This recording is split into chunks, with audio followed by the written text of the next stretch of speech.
know. The disaster is over, but my dreams never lie. That's why I came to find you. I need to know what I'm missing. Where is Mawika right now? Did she tell you what she's planning? She said she was going to restore the Night Kingdom. Compared to fighting the Abyss, that should be pretty easy, right? Easy? Not so much. We can't restore the ley lines without the Lord of the Night, and I'm not sure she has enough power to do it on her own. The Lord of the Night is weak right now. She told us that herself, remember? I'll admit, restoring the ley lines is simpler than reconstructing them entirely, but it's still no easy feat. True. If the Lord of the Night could restore the ley lines by herself, all Mawika would need to do is tell her we won. Not even that. The Lord of the Night knows the ley lines better than anyone. I'm sure she knew of your victory before us all. Point being, this matter is far more complicated than the Archon made it out to be. We need to get to the bottom of this. Mawika has accepted her death, remember? For her to let someone else dictate her end, there can only be one possibility. She must think the outcome of her death is worth it. The moment Mawika used the Ruler of Death's power, death was demanded in return. Not necessarily as repayment for her aid, but as a rule. That means Mawika doesn't have to just sacrifice herself to the Ruler of Death. She can still use her death to get something in return. Then let's get going! Where do you think she went? Could it be where we found the source mechanism? The Lord of the Night should now be able to appear anywhere in Natlan. What we need to know is where the Ruler of Death can be summoned. According to the Lord of the Night, the Ruler of Death is one of the Shining Shades, an extremely elusive figure.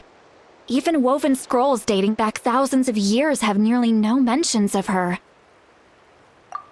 Right! Xbalanque created the rules of Natlan by borrowing power from the Ruler of Death. That means he's met her before. Wait, do you think Xbalanque could have met the Ruler of Death in Cinder City? The one they call... Natlan? It's very likely.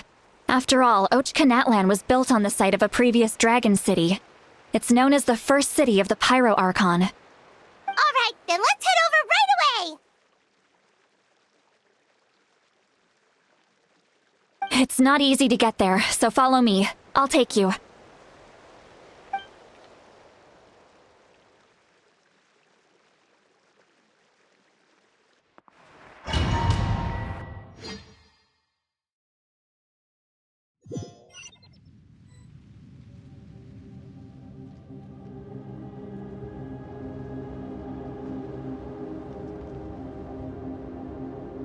Man, this place really is hard to get to.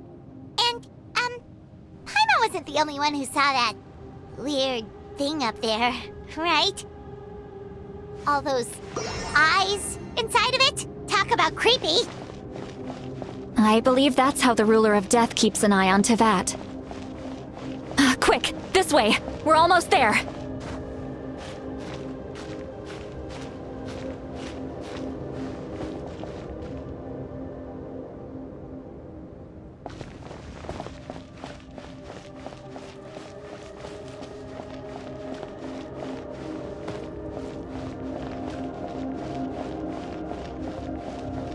Look, it's Mawika!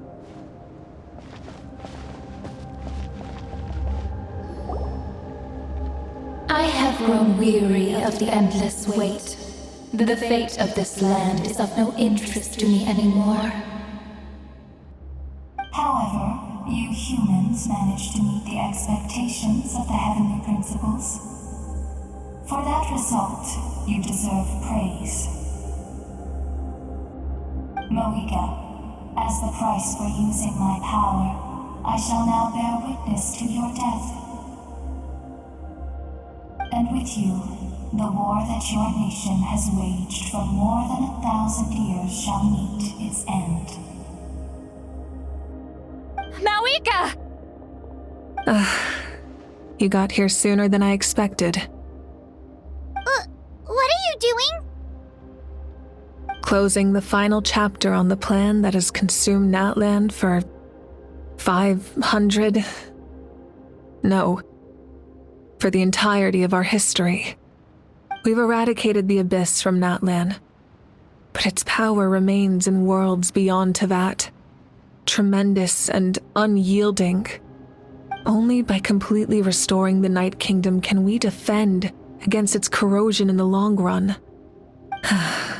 But the architect of the Night Kingdom is near her end. She lacks the power for such a task. And worse still, if her life force is depleted, the rules of Natlan disappear along with her. We have no need for the Ode of Resurrection right now, but it remains Natlan's strongest defense should the Abyss return one day. So, you're planning to… Yes. My plan is to once again place my life within the sacred flame. 500 years ago, I gave my life for the chance to be reborn in this era. A chance to see all my plans to completion. And now, to sustain the Lord of the Night, I will give my life once more. I respect your decision, Malika. But this method requires an immense sacrifice. The flames of your life force are exceedingly strong. But a life sustained by fire is one destined to die out one day. What will you do then? I've thought about that. With the Abyss out of the picture for now, the Sacred Flame's power will be consumed at a much slower rate. My life force should be able to sustain it for another 200 or 300 years. Future Pyro-Archons will continue to seek new sources of fire. As long as Natlan's legacy endures, the Night Kingdom will survive, impervious to the Abyss. Once again, you place hope in the hands of the future. But the pilgrimage can replenish the power of the sacred flame. We can give it that meaning. Why shoulder this burden by yourself? Because I want the pilgrimage to change. The pilgrimage was an essential part of our struggle against the Abyss, a grand competition full of promise and glory.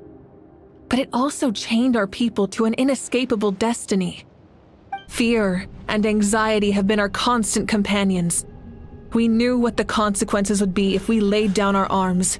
Morality left us with no other choice. And so, Natlan became the nation of war. This is where Xbalanque defeated the dragons and granted our people the liberation of their flesh. And now, in the same place, I have the chance to grant them the liberation of their spirit. There will be no war, only competition, one fueled by our dreams for the future rather than a desperate struggle for survival. A new future deserves a new meaning, a chance to take a definitive step forward.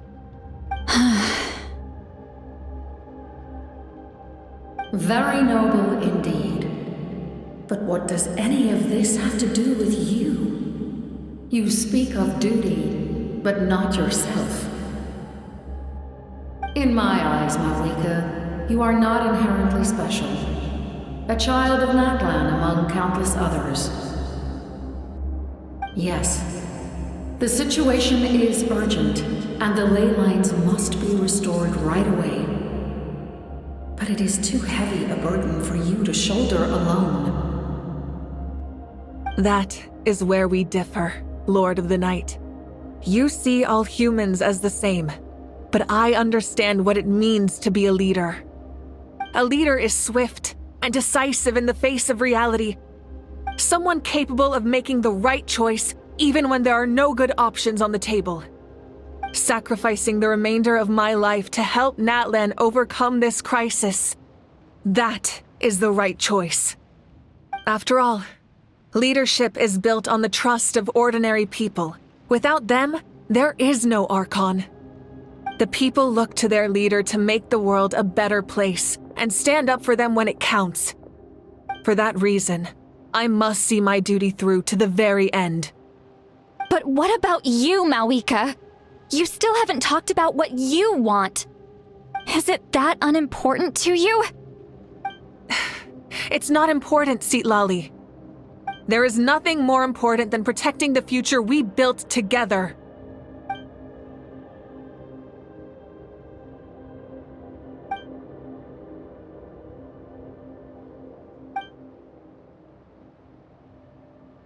I shall accept Malika's sacrifice for the Lord of the Night as her death, and I will bear witness to the very end. Thus concludes the deal I made with Xbalanque several thousand years ago. Lord of the Night, you may now begin.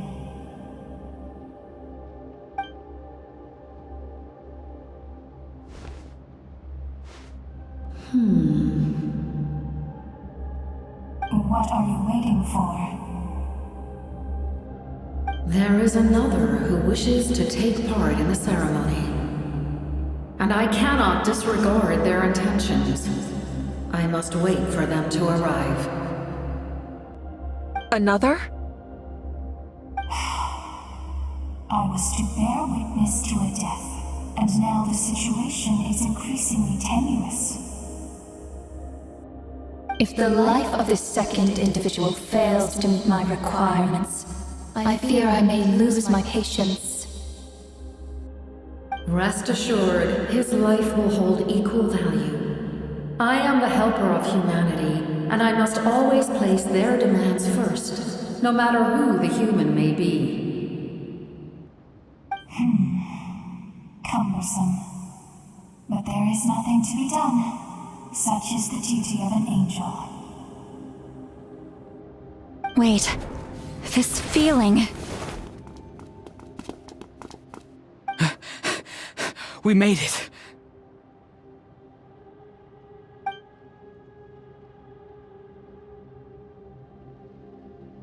Thank you for showing me the way. The captain? The other individual you mentioned. It was him? Indeed. Like you, he carries many lofty ideals. Malika, I understand how you feel. And if I were an ordinary mortal, I would have no reason to stop you. But like you, I've been waiting for this day for too long, and I can offer a better solution. You created this new future, and you deserve to guide its direction. Your life should not end here. But death is the end I have been trying to reach all along. I have come this far to use my death to open the gates of the ley lines to my people. Your people? That's right. They have been with me for the past 500 years. But how? Carrying that many souls within you? There's no way you could keep your consciousness intact. Besides, you weren't affected by the source mechanism like I was. Do you still remember the voice that you heard? It came from my heart. With the help of technology from Conria, my heart was modified to convert memories and souls from the ley lines into knowledge. As a result, I became extremely sensitive to souls, and developed the ability to sense their presence, much like yourself. After encountering countless lost souls during the disaster 500 years ago, I forsook the capacity for knowledge granted by the modification, and used my heart as a vessel instead. The lives of my comrades, as well as many Natlanese, have been stored here ever since. And you want to send them home? Yes. The ley lines will not accept them. But by merging my existence with the Lord of the Night, I can become master of the ley lines and change the rules entirely. He expressed this to me, and I agreed. The captain envisions a kinder and fairer set of rules for humanity. In addition, he aims to challenge the authority of the ruler of death. In a word, his goal is revenge. Revenge? After all, it's because of her that I bear the curse of immortality, the curse of absolute life. I now understand that which you seek. Then, bear witness to my resolve and hatred. The people of Conria committed grave sins, and for that, we were cursed to suffer endless physical torment, cursed to witness the demise of everything we held dear. But most of us were innocent. Most of us knew nothing of the Five Sinners' exploitation of abyssal power, myself included. If I sacrifice my life for the Lord of the Night, you get the death you desire. But at the same time, the curse of immortality would negate the very death you seek. Left unresolved, that paradox could uproot the natural order of this world. Even you, great ruler of death, lack the capacity to bear the consequences of that outcome. Your curse is now the tool with which I will overturn the oppression of the gods. This is my challenge to you. Forsake one of your rules. The choice is yours. Your new heart has limitless potential, and you have wielded it with bravery and honor. I grant you the title of Sentinel Knight. Like the four pillars of strength, you will continue to safeguard the glory of Conria. The glory of Conria. Our land, our dignity, and every comrade who fights alongside us. The Night Kingdom is almost destroyed. Our fallen soldiers, your comrades, they have nowhere to go.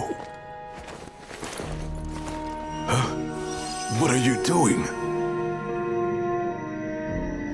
Are you taking all their souls with you? You're just an ordinary person. You can't bear that kind of burden. No hero should have to wander alone.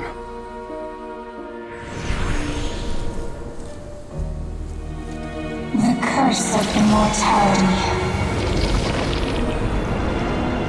Using immortality to fight death. Using my rules against me. Make your choice. Reject your rules. Or allow me to trigger the paradox.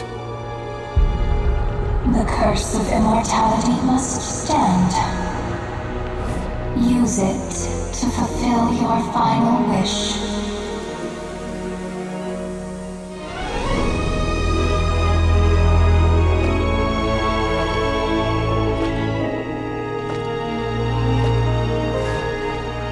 Well fought, my lord.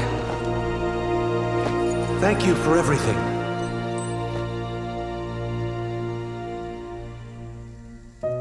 This time, let's go together. Yes. Let's go together.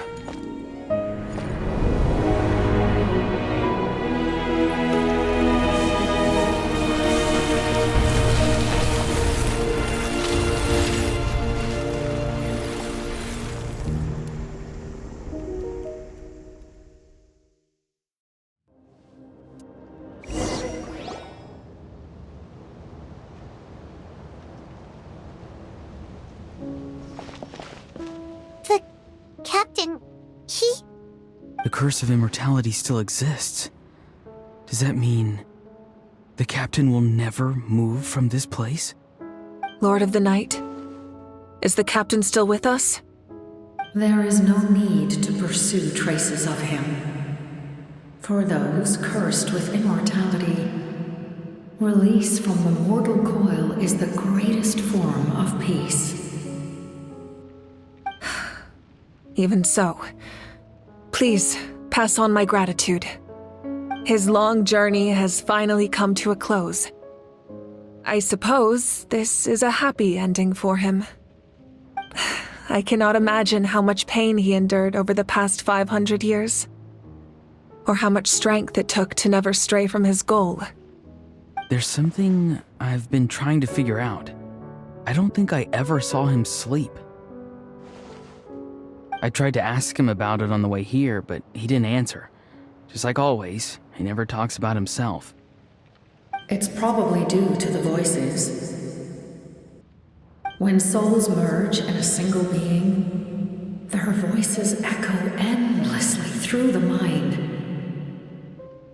Souls that retain memories of their death often scream and wail in despair. Considering the number of souls inside him, that effect would be even greater. So, over the past 500 years, he didn't sleep? At all? Without experiencing the curse of immortality, we will never truly know his agony. But I can see why his hatred for the ruler of death was so strong. In the end, he used that immortality to his advantage, and granted the Lord of the Night eternal life by fusing his existence with hers. Well fought, Captain. You may wonder why the Night Kingdom, a land of souls, was unable to accept the souls adrift on the surface. The reason lies in the Heavenly Principle's modifications to the ley lines. The original purpose was to help counter the Abyss, and so their stability was paramount. But at one point in time, Natlan's ley lines were decimated. Even after reconstruction, the rules needed for the Ode of Resurrection made it impossible to reconnect the ley lines to other nations. That unique quality is precisely what drew the captain to Natlan. Did he try the same thing in other nations? Yes, but all those attempts ended in failure. He fought to save Natlan not only to defeat the Abyss, but because this is the only land where the souls within him could find salvation. We met not long ago to talk about that very possibility, and I confirmed the feasibility of his plan. I, too, recognize the need to change the rules of the ley lines. Not only for the souls that wander this land, but for the outlanders that may perish here in the future. In the eyes of the Heavenly Principles, that kind of change is extremely risky, if not impermissible. But, as an angel, I have a duty to serve humanity. Such is my mandate. Thank you for everything. Seedlali, when I gave you the Pilgrim's Chronicle, I said something rather pessimistic to you. Do you remember? How many years of life are enough? 10? 100? I thought it made no difference. But now, I have the chance to live forever.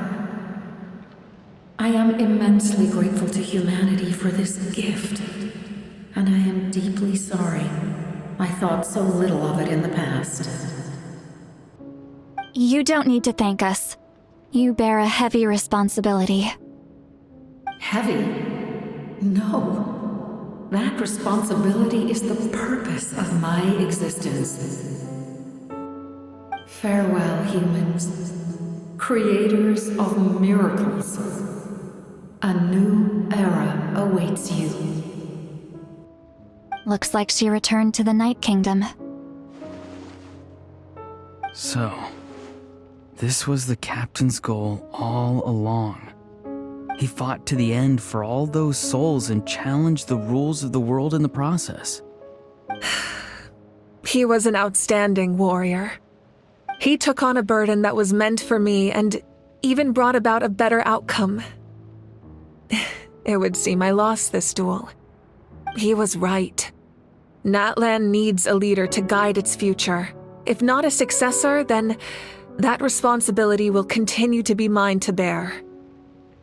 But for now, let us pay our final respects to this fallen hero.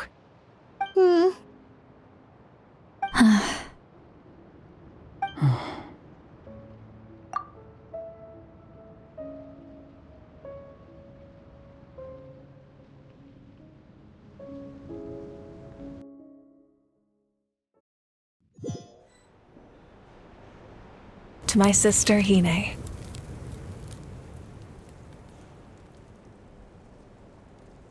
I know all that remains in the Night Kingdom is your memory, but I still wanted to write a short letter to tell you about the situation after the war. After countless partings and farewells, Natlan has finally entered an era of peace. The pilgrimage is still a popular tournament, but now its only purpose is to showcase the thrill of competition, rather than select warriors for war.